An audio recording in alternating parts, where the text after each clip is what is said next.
All right, great.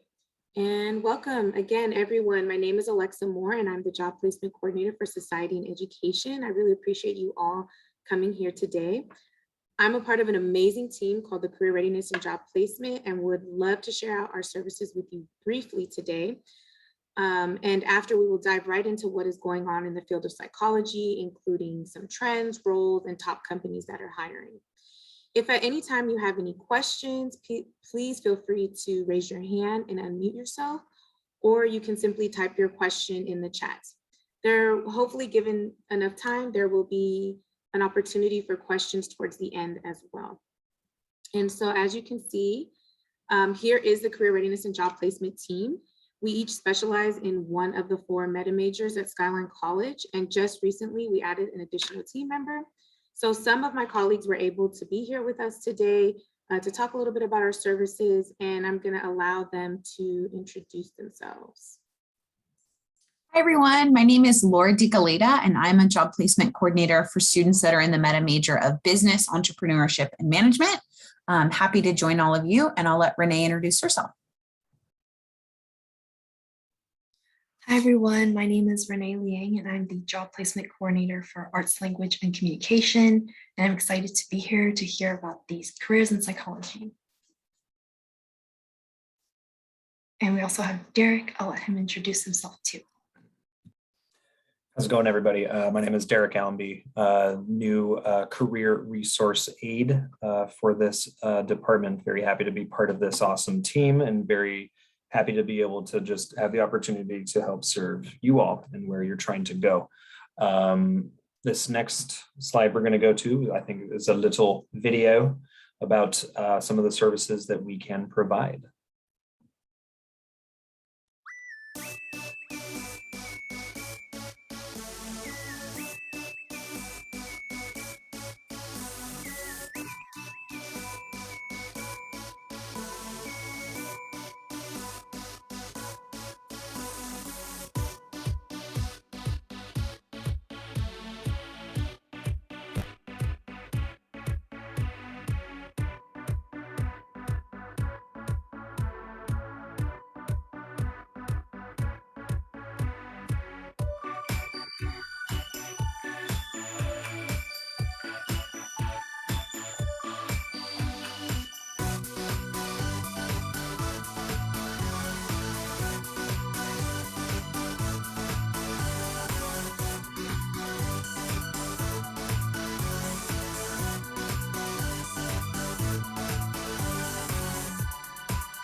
So that was a short video that kind of summarized all of the different services that our career readiness and job placement team provides. We also provide one-on-one appointments, which was in the video, and this is a great way for you to get individualized support. This could be through Zoom, virtually, or also in person.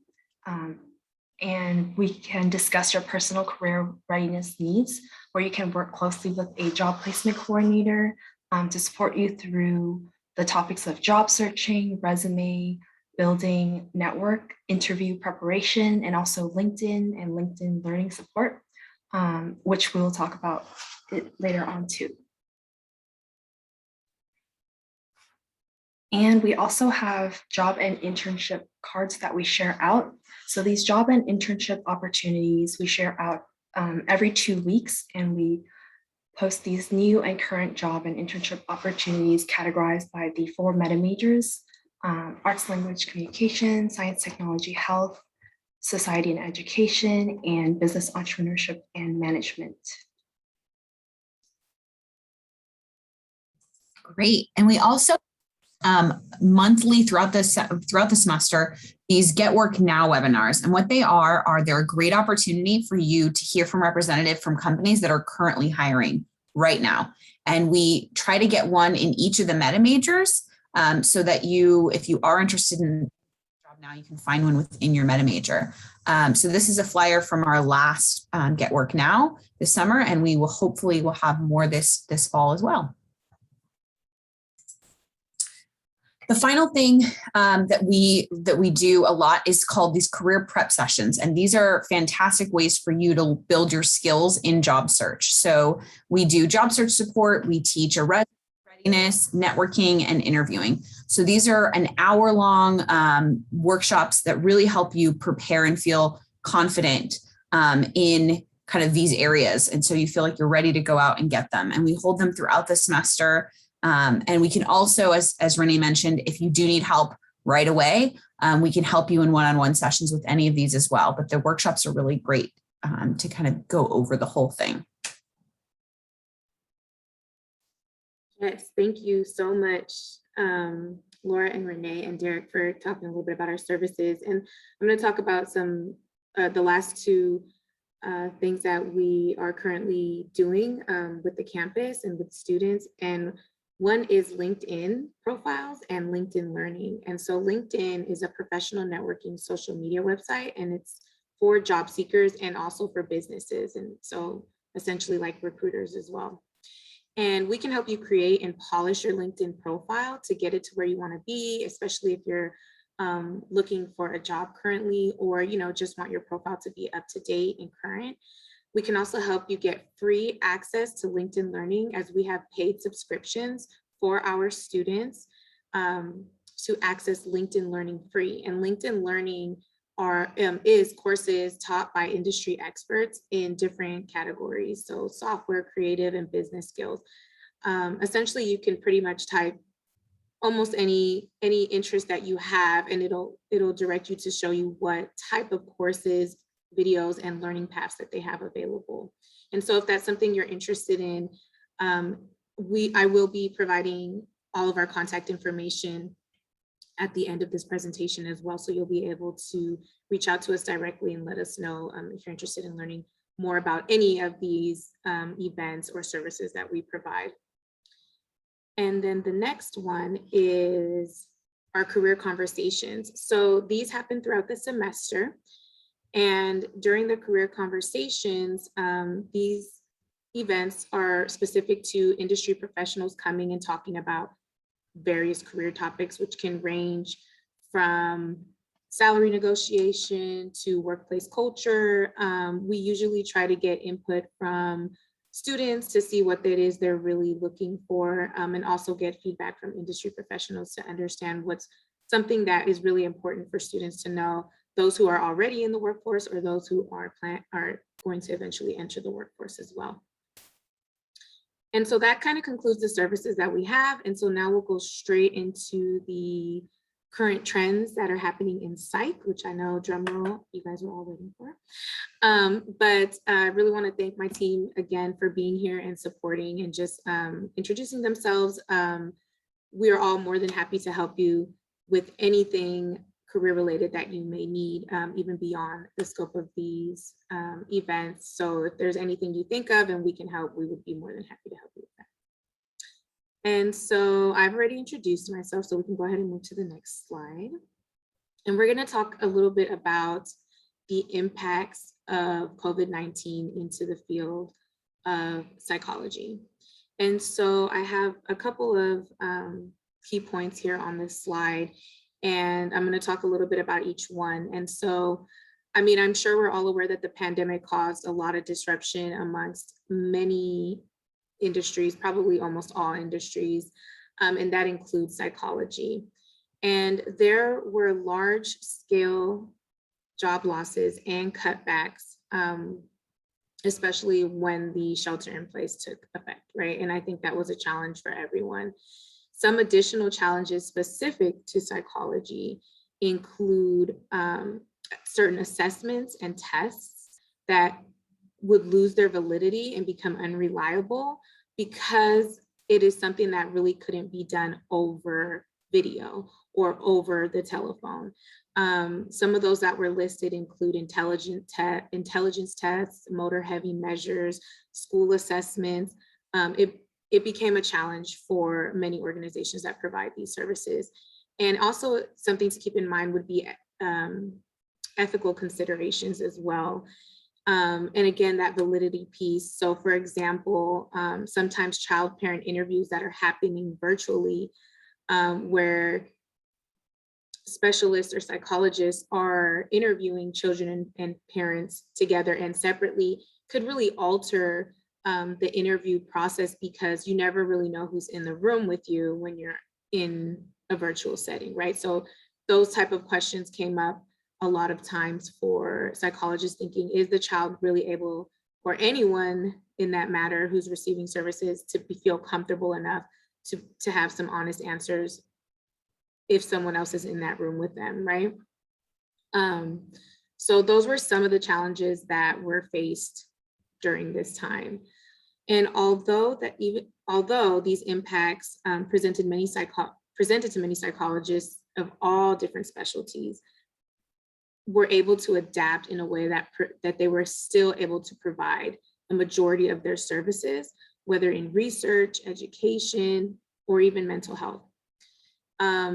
Definitely ways that they did this was virtually, right? So we started to see more of phone and video appointments, certain apps being created and used, and other means of technological support that would help provide these services to individuals.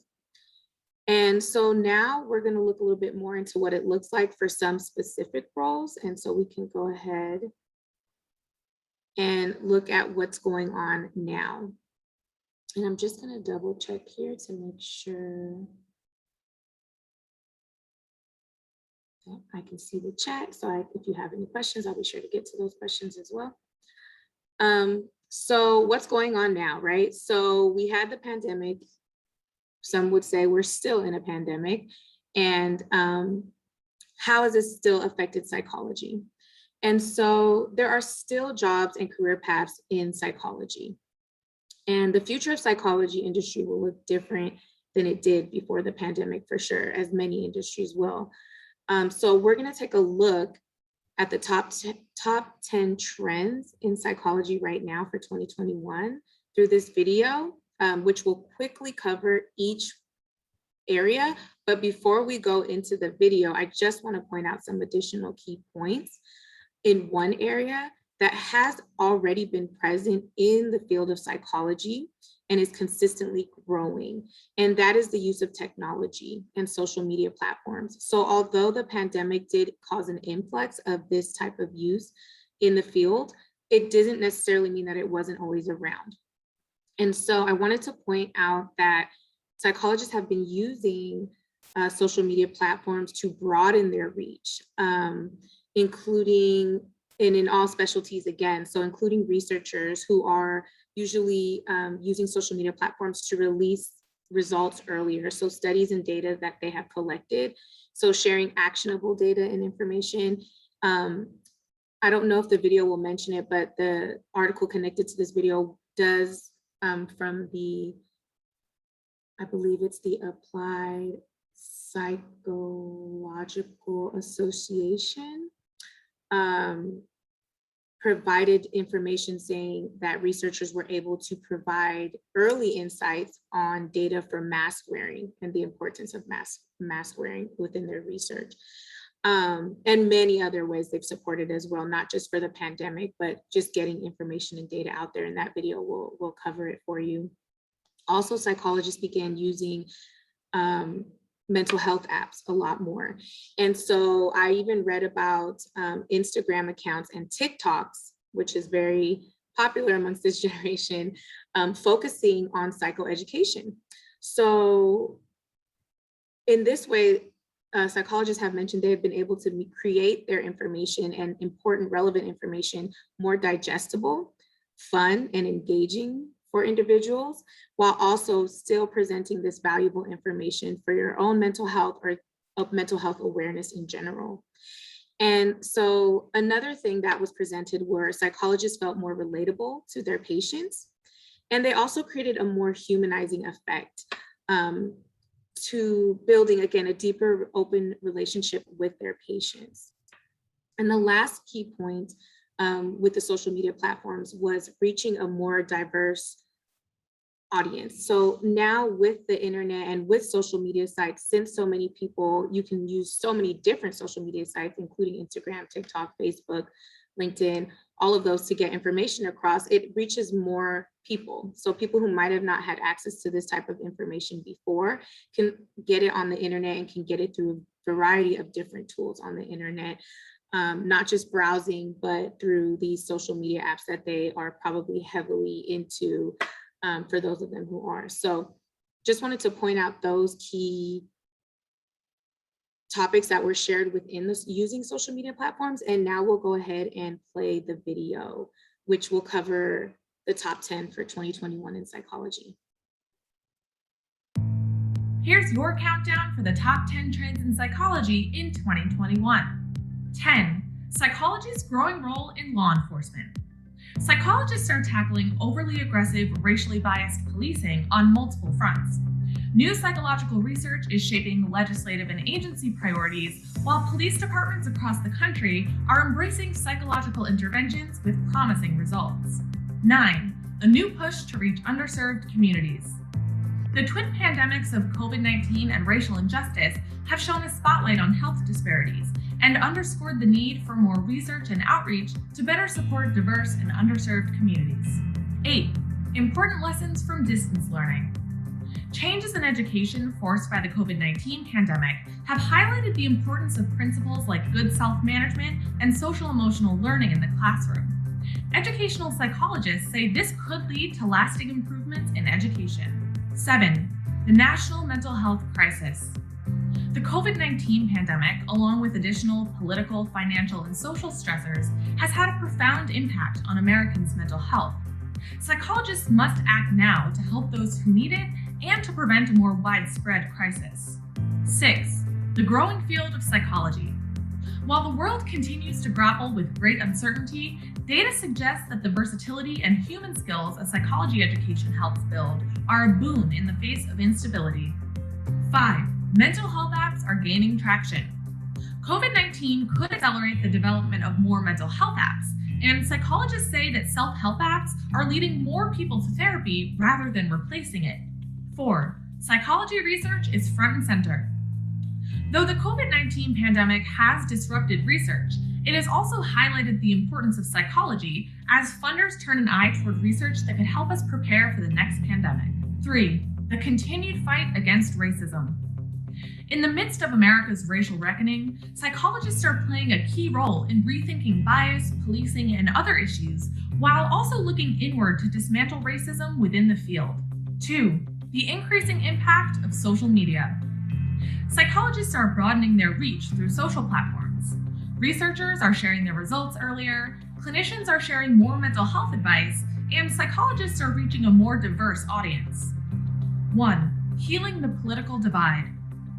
With the dust settling on the 2020 presidential election, there is no doubt that the political divide is now a central trait of this country. Psychologists' research on the divide can help us bridge the gap through evidence-based dialogue groups, public information campaigns, and more.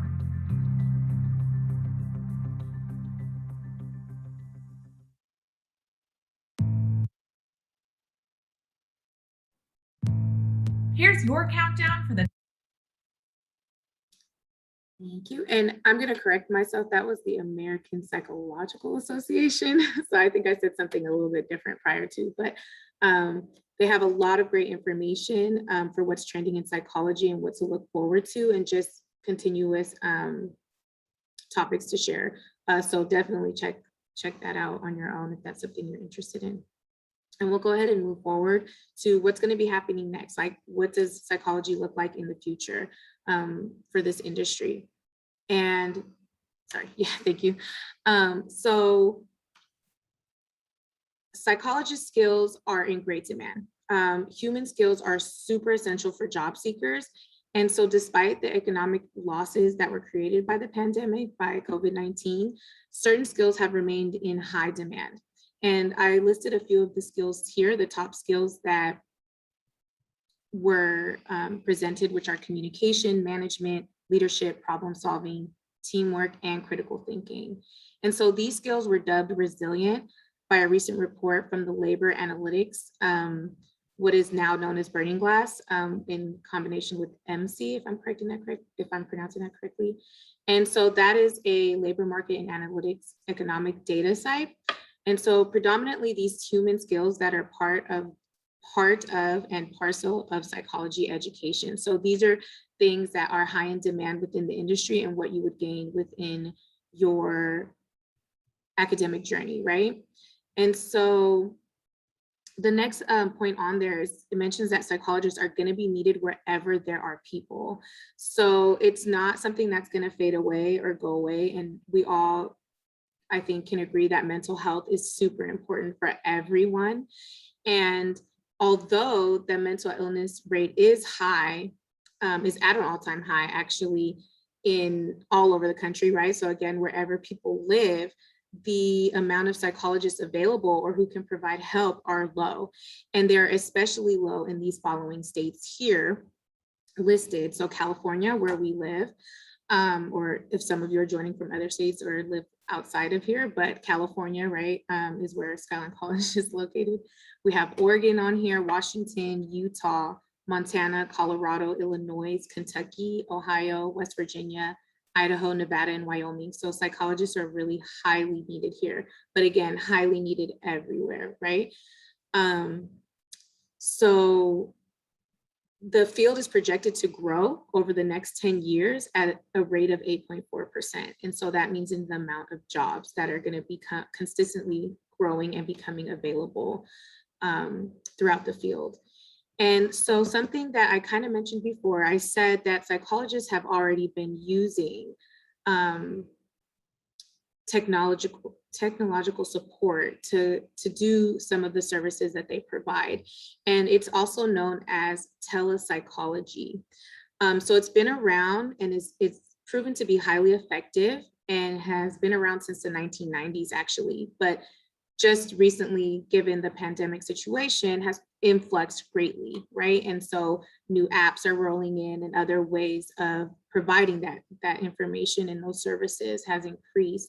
And it's only going to continue to increase. So over the past 2 decades, it has definitely grown in number of the amount of psychologists who are using telepsychology in their practice. And we can go ahead. So online therapy is here to stay. It's not really going anywhere. And we can go ahead and move to the next slide. So before we kind of go into the different roles and the top industries within psychology, I wanted to just take some time. I know that some of you are here because you want to know what to do with, or what options you might have with a psychology major. And some of you might still be exploring different careers within psychology, or some of you are just looking for different avenues or have an interest and want to know more about the field of psychology. And some of you are here for extra credit. That's okay too. But I would love for you all to, if you could take a moment so that we could just kind of collect this data, but also just get a pulse check of the different interests that you do have in psychology, the careers in the different fields that might be of interest to you. So I do have this Mentimeter up here. And if you are familiar with Mentimeter, all you really need to do is pull out your phone and scan the QR code with your camera. And I will also drop the link into the chat. And just go ahead and type what your dream job in psychology is, or something that you might be interested, a career that you would be interested in pursuing in psychology. And I'll give everyone about a minute for that, maybe a minute or two. And then I'm gonna pull up the results so that we can kind of see them as a group, and I'll read a couple of them out loud. Some of the jobs that you do share might potentially be the ones that I talk about today. So as I keep talking, feel free to start entering some of your thoughts or your dream job. And then I did just want to mention that psychology, and I'll probably say this again when we move on deeper into the different roles available in the different industries, it's a very broad, and you can do a lot of different things with a psychology degree. And so we probably definitely won't cover everything today. We're merely going to be scratching the surface of some of the top industries and some of the top entry-level roles and future roles, as well as some of the top companies. And I will also share a little bit of some job tips for you all as well. And so looking forward to that. And we can go ahead and see, just kind of get an idea of people have entered.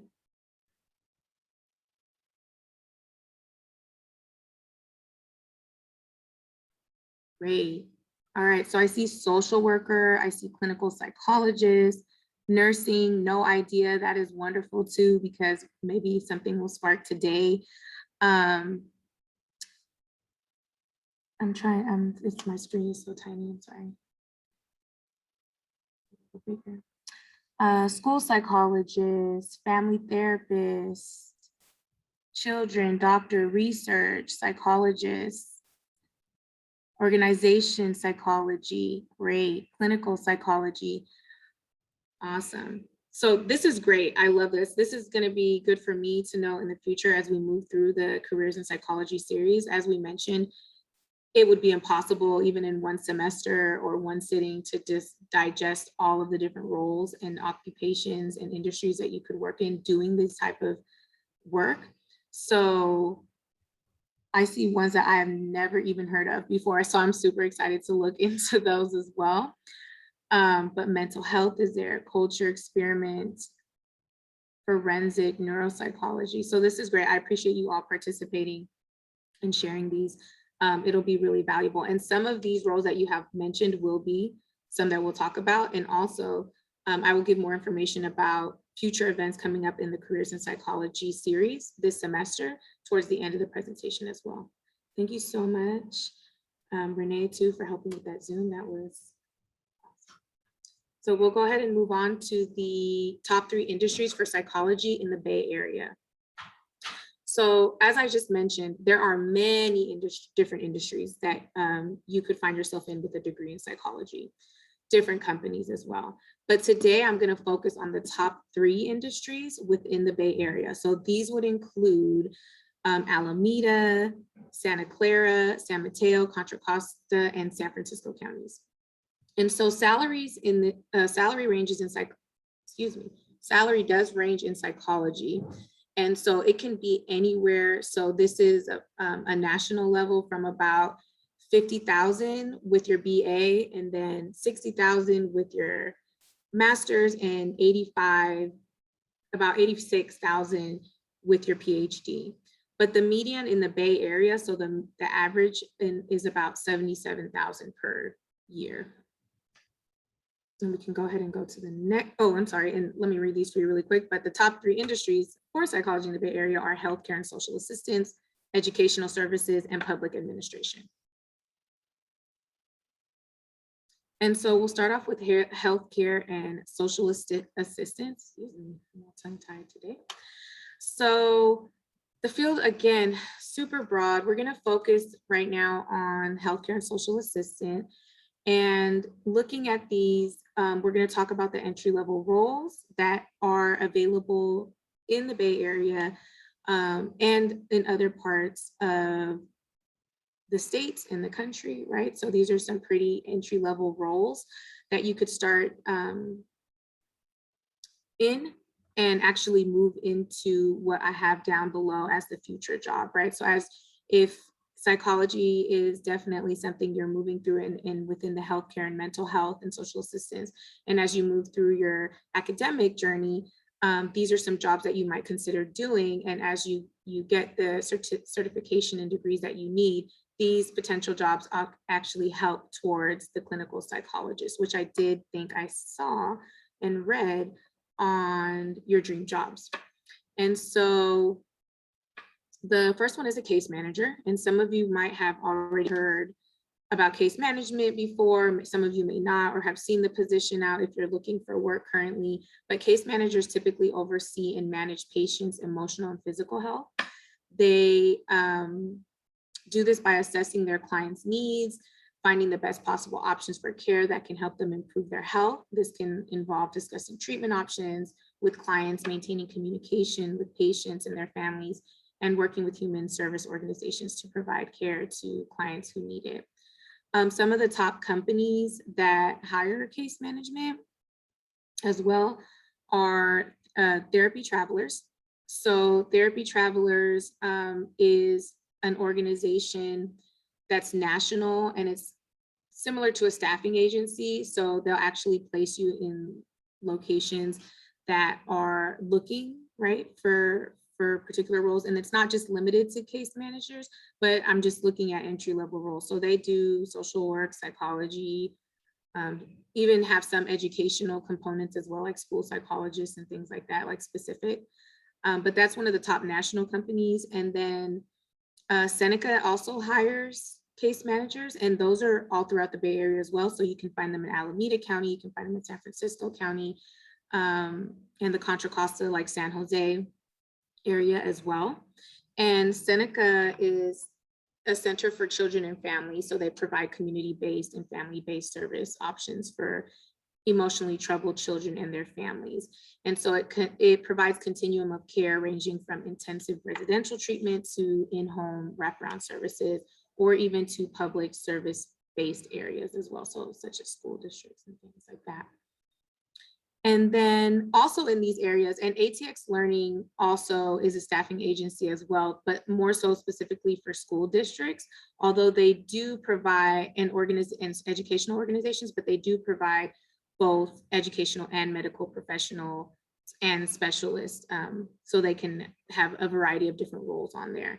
And that can also fall into, all of these also have crisis counselors. And also, I believe UCSF Health has crisis counselors too. And crisis counselors support people who experience acute mental health crises, by helping them manage their response. So they involve providing coping mechanisms, helping to support communication, offering education about trauma and PTSD symptoms. And crisis counselors can also be called crisis intervention counselors or crisis stabilization counselors as well. And then lastly is the lab assistant. So this is a little bit more on the research in the medical side, but still relevant to psychology.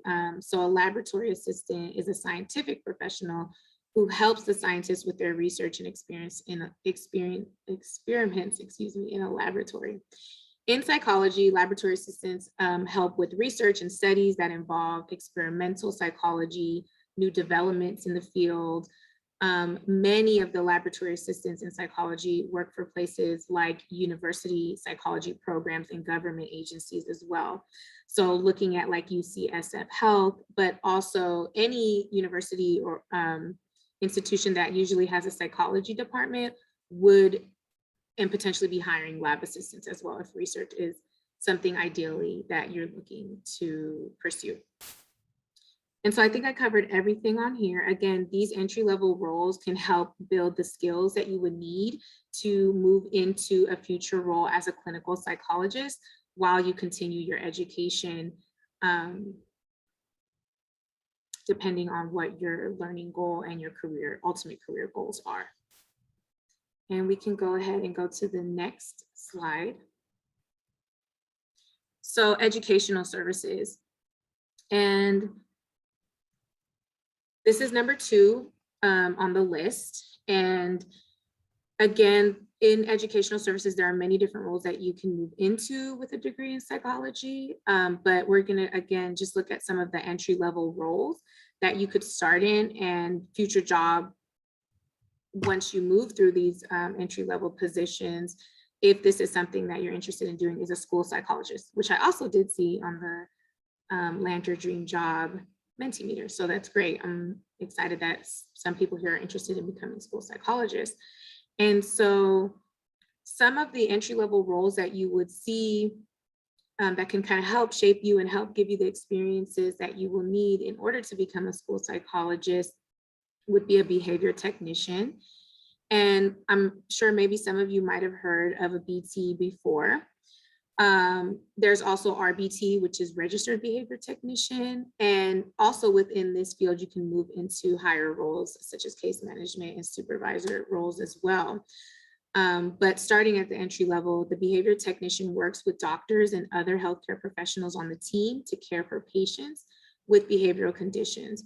And behavior technicians can act as assistants to behavioral therapists and assist with patient care like physical therapy, clinical assessments and examinations. A behavior technician can also provide care to patients independently, so one-on-one, upon the direction of the leading therapist in any individual group, in any individual or in a group setting, excuse me, so that one-on-one piece. And so one of the companies I had up here for behavior tech, and one that I forgot to put, so I'm gonna write it in the chat for you as well, but Trumpet Behavioral Health is in the Bay Area. And usually behavior techs are really high in demand. So there are lots of different companies and options to choose from, but some of them would be vary like on full-time, part-time, really like what you're looking for flexibility. And majority of them are in-home, but some companies do have locations that are like in their business setting where you can go and help support, provide therapy, but it varies per company. And so usually they do require you to have a driver's license or a reliable means of transportation. And I see some questions in the chat. So I'm going to just take a moment to, okay, so I'll answer this question towards the end. I will have a feedback form at the end of this. I'll just answer it real quick. We have time. The feedback form at the end of this session, which you can use for attendance. And actually, I'm sorry, in the registration, you guys should have had provided your professor's name. And so I'll be able to provide that information to your professor, but they do want you to fill out the appreciation form. So that's probably where I will be sending to your professors at the end of this session. I will share that in the chat with you. And do you need a certification or degree to become a case manager? That's a great question. Not necessarily. First, it depends on the company.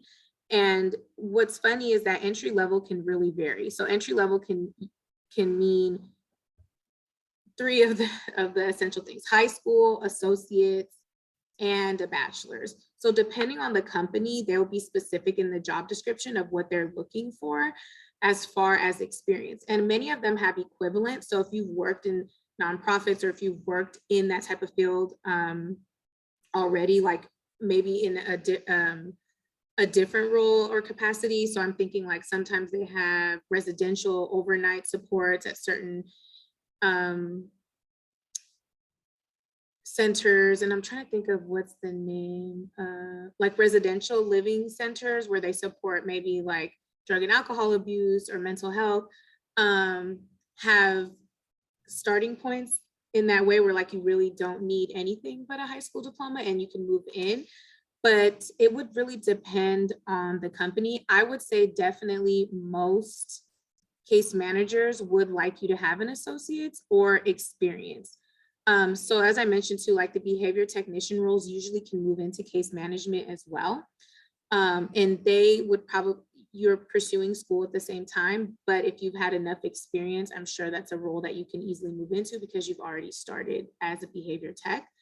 but it definitely depends on the company. And if you're looking for work, again, we are here to support with all of that as well. And if you'd like some additional individualized support with it or job searching, I will be providing our information at the end. What's the difference between clinical psychologist and a psychiatrist? That is a great question. And I would have to get that back to you. Probably we can get that towards the end of the session. But I can tell you what a clinical psychologist is actually, because I do have that written down. A psychiatrist I didn't have written down, and I might have forgot to mention that the clinical psychologist, so if we can go to one slide back, Renee. I did forget to mention what is a clinical psychologist, right? So a clinical psychologist is where you do deal with the assessment and treatment of mental, emotional, and behavioral disorders in clients. Now, from my understanding, the term psychologist, if someone has that in their title, like clinical psychologist, school psychologist, mental health psychologist, they will be licensed, meaning that they have usually some type of doctorate, PhD, and they will have the certification needed to use that title of psychologist. Many people with masters have similar, I guess, work in psychology as well, but they won't use the title psychologist. And so I did read that as well. And so I'll have to follow back up with you, Grace, on the psychiatrist, which might be similar to a psychologist, but I'm thinking maybe doesn't require the doctorate as a psychologist would. And so that's my assumption, but I have this great resource here. And so I'll take a look at that given the time that we have, and I'll get back to you. And then Kyle is in the chat, which is another behavioral, and Renee, we can go ahead and go back to the next slide, is another behavioral technician, where they have behavioral technician opportunities available for entry level. And I know that position, all you need is a high school diploma to start off. And again, most places will want you to have like a driver's license and insurance or a reliable means of transportation if they don't have in-person in their location counseling sessions. What job was that only required a high school diploma? The behavior technician. And so that's a great way to start. Usually a lot of them work with youth. So anywhere from like 0 to 12, and then they do have older services for older individuals as well. But it's usually with early childhood, younger individuals, but that's not limited to that, right? But this particular company does do youth. And so does Kayo, I believe, as well. And then we got lots of questions. Okay, I think what I'll do, so the job required for the driver's license would be the behavior technician. Occasionally they do require that because you might have to commute to individuals' homes. And then some of the other questions here. Oh, thank you. Someone said psychiatrists can prescribe drugs, clinical don't. Okay. And the psychiatrist is an MD. Oh, I think you're right. A psychiatrist is on the medical side. So that requires a medical doctorate. So that goes a little bit into the career exploration piece of what you need schooling wise. And we can also connect you with career counselors for that. But thank you for that differentiation. And then, saw another question here. I don't have entry level positions right now, Lydia, that would be useful, I'm 100% sure, for neuropsychologists, but that's something we can meet individually with if you're interested, and I can get that information to you. I'm sure a lot of these experiences, probably more so in the medical and research, might lead to that. Like a lot of the skills you're gaining in these roles aren't necessarily tied to these positions. They're just potential positions you can move into, right? Because you're going to gain a lot of transferable skills in these experiences that can ultimately lead to these future jobs that require a little bit more education. And so I'm going to keep moving a little bit so that we can get to our last industry, as well as some of the job search tips, and then I'm gonna leave it open to questions. So the youth counselor is a mental health professional who assists children and teenagers in managing mental health. So youth counselors also assess their patients' physical and emotional needs to ensure that they're being met at home. So many youth counselors specialize in a certain area of mental health, like childhood depression, ADHD, or any other mental health conditions that young children will face, or youth, right? So not just children, teenagers as well. And then family services coordinator is, or counselor, I'm sorry, is a counselor who works with families and couples, as so families can be a variety of whatever you consider family, like children, grandparents, extended family, things like that, and couples as well, to guide them through unforeseen circumstances that can arise in family dynamics. So they can administer therapy to families in group settings and offer advice about how to manage challenges that families might encounter. And family service counselors work with patients who have psychological conditions, behavioral issues, or even substance abuse that has affected their families as well. And a lot of these roles that are current and actually being hired for right now, I found on Indeed. So just FYI, and we'll talk a little bit more about some job search techniques, and I'll throw out a couple job search engines. So LinkedIn, Indeed, and then I'll throw out a couple more once we get down to that section. And then some of the top companies that I've listed here are like the University of California. So they serve families and serve families during their most difficult, personal, and challenging times today. And they have serviced more than 450,000 families. I'm sorry, that's actually, that's the University of California, with mental health and youth counselors and family counselors as well. The Service Corporation International is also a top company that hires within San Francisco in family services counselor and for family services counselors. Solient is a staffing agency that does provide specific support to hiring quality professionals and specialists for educational settings, so mostly in schools, but they do have some roles in medical facilities as well. More so like nurses and things like that, as far as the medical side. The YMCA, you guys might be familiar with, of San Francisco, is a youth organization. They do have opportunities for youth counselors to support youth who might need it. They provide a multitude of different services that for families and within the community.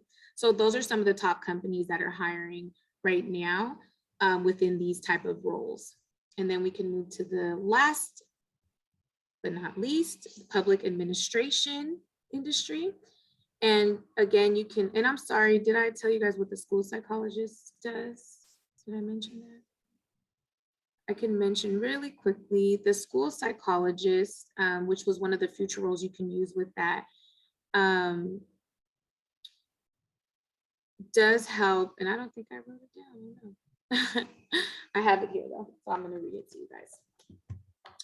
So a school psychologist liaises with families and schools to address behavioral and learning difficulties in children and in young people.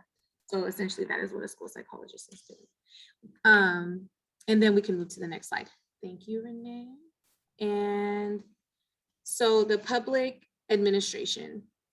And so this area is a little bit mixed of kind of human resources, but also a little bit of social services within the community, political, many different roles you can do, again, related to psychology in this area. One of the future jobs you could do that does require a bit more education requirements would be an organizational psychologist. And I believe I saw that on there as well for our Land Your Dream, What's Your Dream Job in Psychology. And so an organizational psychologist is someone who analyzes the working environment of an organization and suggests ways to improve staff welfare, and productivity in the workplace. And so some entry-level jobs that might get you familiar with the public administration industry and help you land that future job as an organizational psychologist, if that's where you're going towards, is a program manager, a technical writer, or human resource, a role in human resources.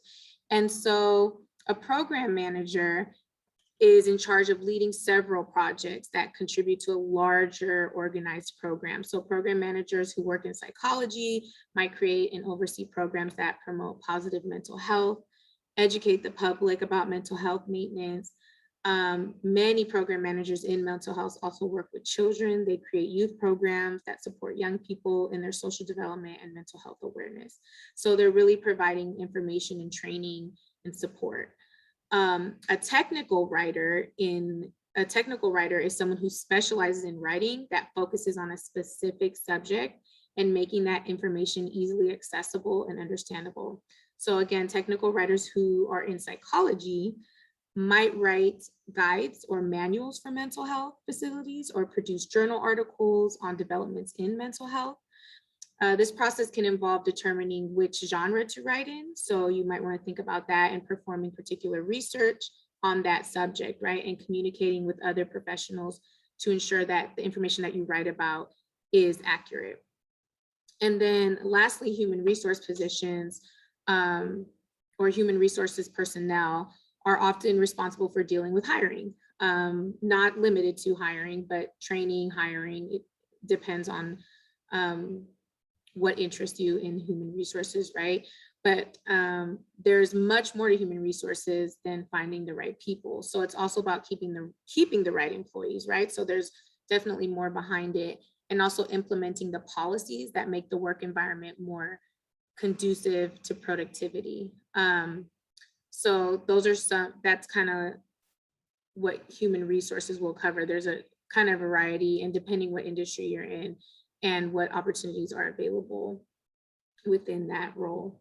And so just to point out that a lot of companies don't use the word human resources, that they use people operations or people interns. So that's also, again, just related to human resources, anything dealing with onboarding, training, how to maintain employers, right? And whatever that company is kind of looking for in that area. And some of the top companies here, so I listed all of the counties. So city and counties are always looking for human resources, different roles, and they vary from entry level. And again, entry level can vary depending on the position that they have. So be sure to read job descriptions thoroughly so that you understand it is what they're asking for.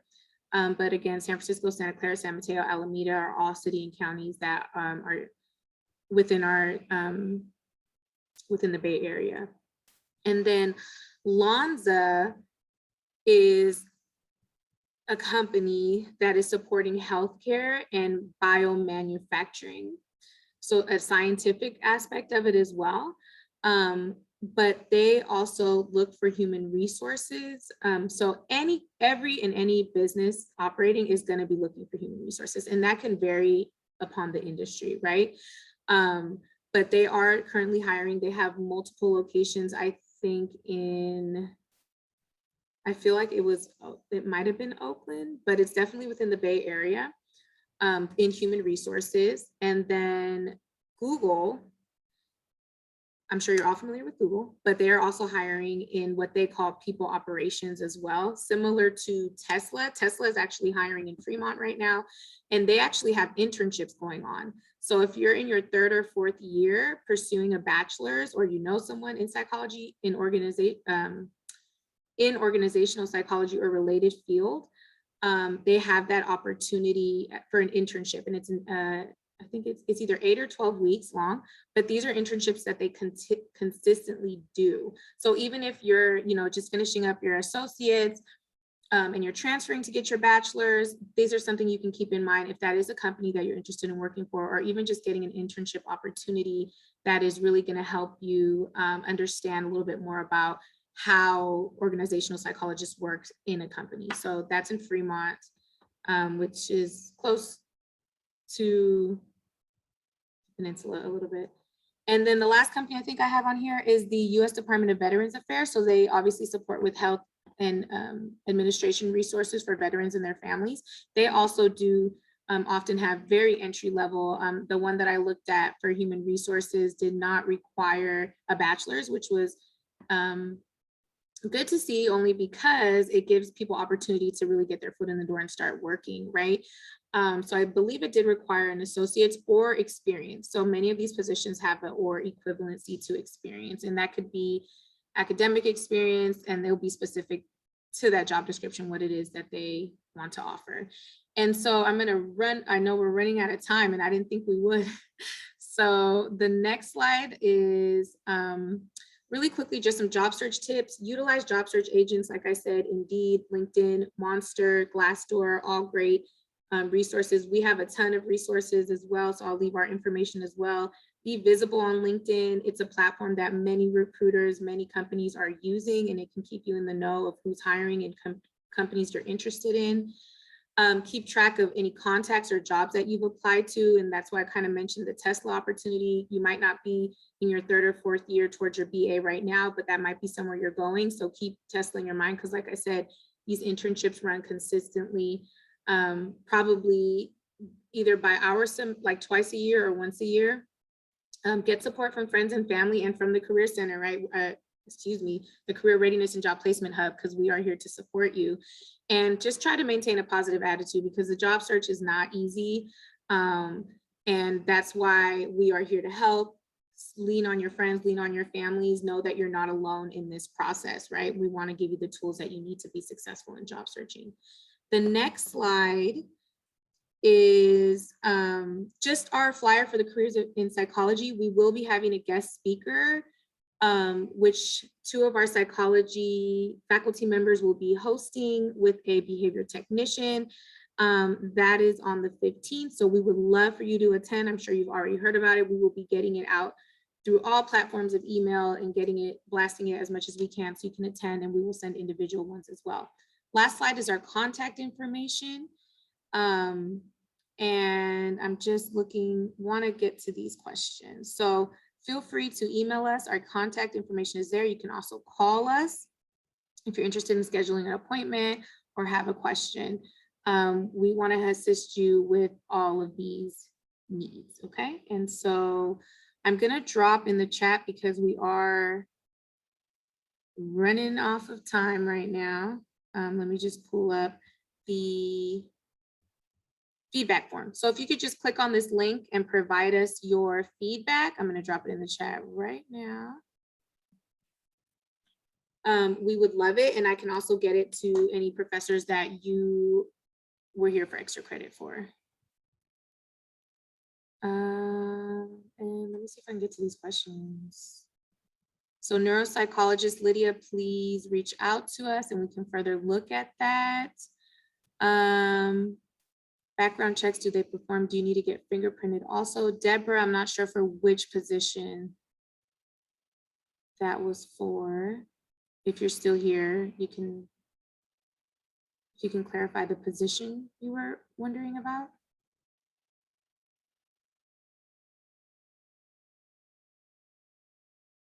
Oh, Derek, you've been answering. You're awesome. Thank you, Derek. Appreciate you.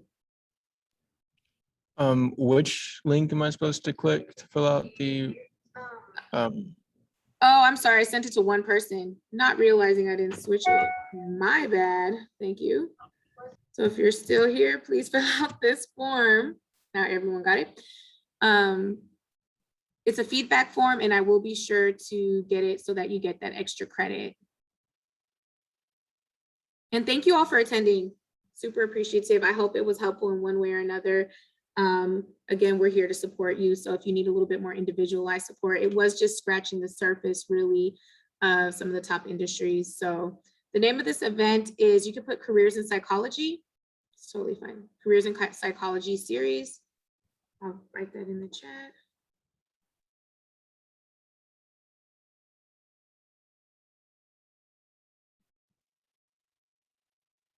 Thank you all so much for staying to a minute over.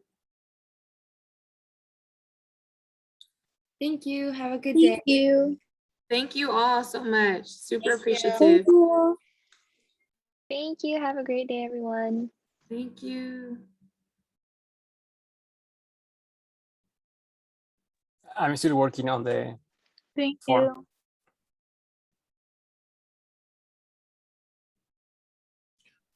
I just wanted to ask, so for like case managers and crisis counselors, did you need any sort of degree